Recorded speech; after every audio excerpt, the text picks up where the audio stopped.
આટલી મોટી સભામાં સ્ટેજ ઉપર આટલા મોટા મોટા મહાનુભાવોની વચ્ચે મને આ બોલવાનો મોકો આપ્યો છે.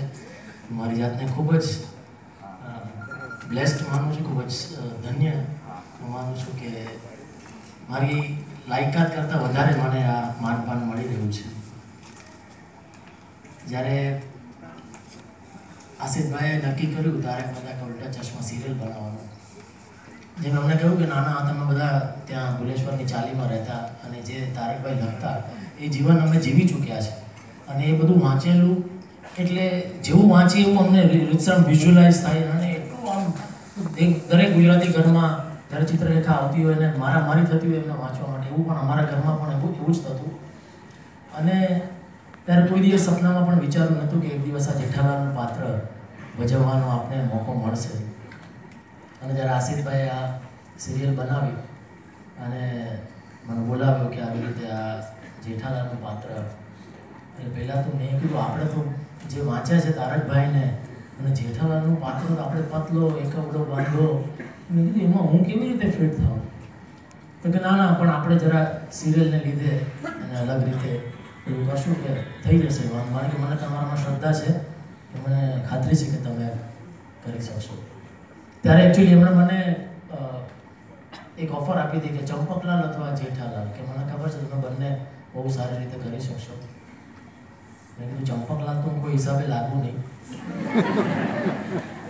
જેઠાલાલ હજી પ્રયત્ન કરી શકું, પણ તો પણ મેં કીધું જે આપણા મગજમાં તારકભાઈના જેઠાલાલ જે ફિટ છે એ બહુ અઘરું કામ હતું. એ કારણ કે જેટલા લોકોએ તારકભાઈને વાંચ્યા છે એ લોકોને તો આ એક્સેપ્ટ થાય કે મને પોતાને એક્સેપ્ટ નહોતું થતું કે જેઠાલાલ કેવી રીતે હોય છે. પણ આસિફભાઈને બધા રાઇટરોની ટીમે ખૂબ જ મહેનત કરી, ખૂબ જ સુંદર તક આપી. આજે પણ એમણે ખૂબ જ છૂટ આપી છે કે રોજ અમે જ્યારે સ્ક્રિપ્ટ આવે અમારા હાથમાં ત્યારે અમને છૂટ આપી છે આસિફભાઈ ઇમ્પ્રોવાઇઝ કરવાની, કે અમારા અનુભવ પ્રમાણે જે પણ અમે એમાં કરી શકીએ એની અમને છૂટ આપી છે. ને એને કારણે અમને પોતાને પણ આજે આ રોજે રોજની સિરિયલમાં કામ કરવાની ખૂબ જ મજા આવી રહી છે. અને જેમ રતિલાલભાઈએ કહ્યું કે આજે સિરિયલને લીધે તારકભાઈનું નામ આખી દુનિયામાં પ્રસર્યું છે, તો પણ એમાં તો હું એક જ વસ્તુ કહીશ કે જ્યારે કૂવામાં હતું ત્યારે હવેડામાં આવ્યું.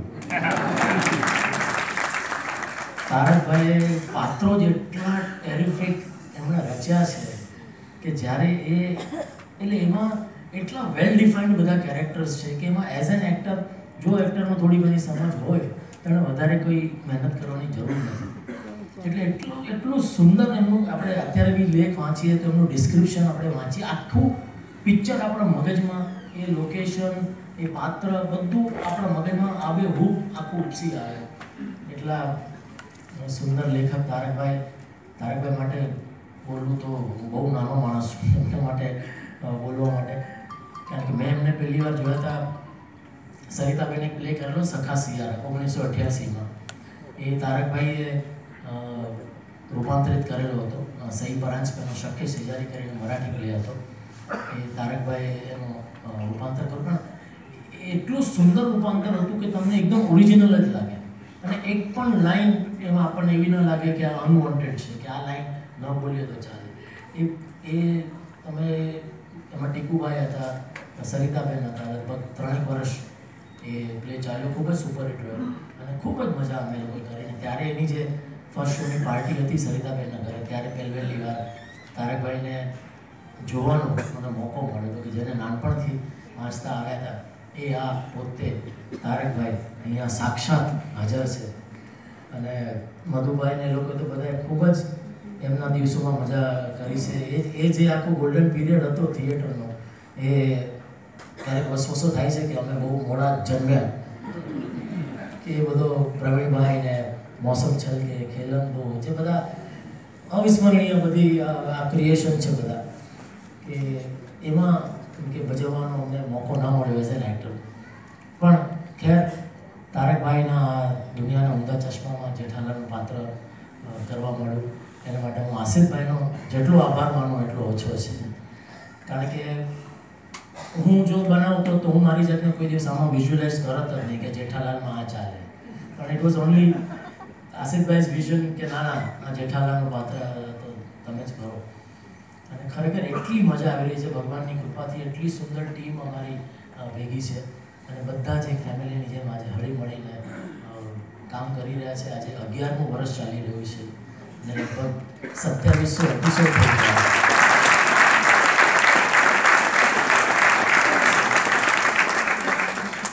તારકભાઈના ક્રિએશનની આ તાકાત છે કે હજી અવિરત ચાલ્યા જ કરે છે. આ તો હિસ્ટ્રી છે, કારણ કે 11 વર્ષ સુધી કોઈ એક સિરિયલ ચાલવી અને એ પણ ટીઆરપી મેન્ટેન રાખવી, રાધર મેન્ટેન રહે, એ તો બહુ જ જેને કહેવાય કે ચમત્કાર જ છે. અને સાથે સાથે ઓફકોર્સ આસિફભાઈની મહેનત, એમના ટીમ ઓફ રાઇટર્સની મહેનત સતત આજે પણ જેને કહેવાય કે 24 કલાક એ લોકો મહેનત કરતા હોય છે, કારણ કે રોજની સિરિયલ છે એમને કહ્યું એવી રીતે. પણ એના માટે તારકભાઈનો અમે બધા જેટલો આભાર માનીએ એટલો ઓછો છે કે એમના આ વન્ડરફુલ ક્રિએશનને લીધે આજે અમને પણ અહીંયા સ્ટેજ પર બેસવાનો મોકો મળે છે.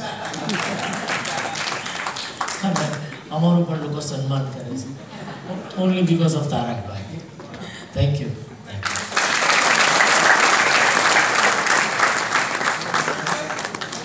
આભાર વિધિ માટે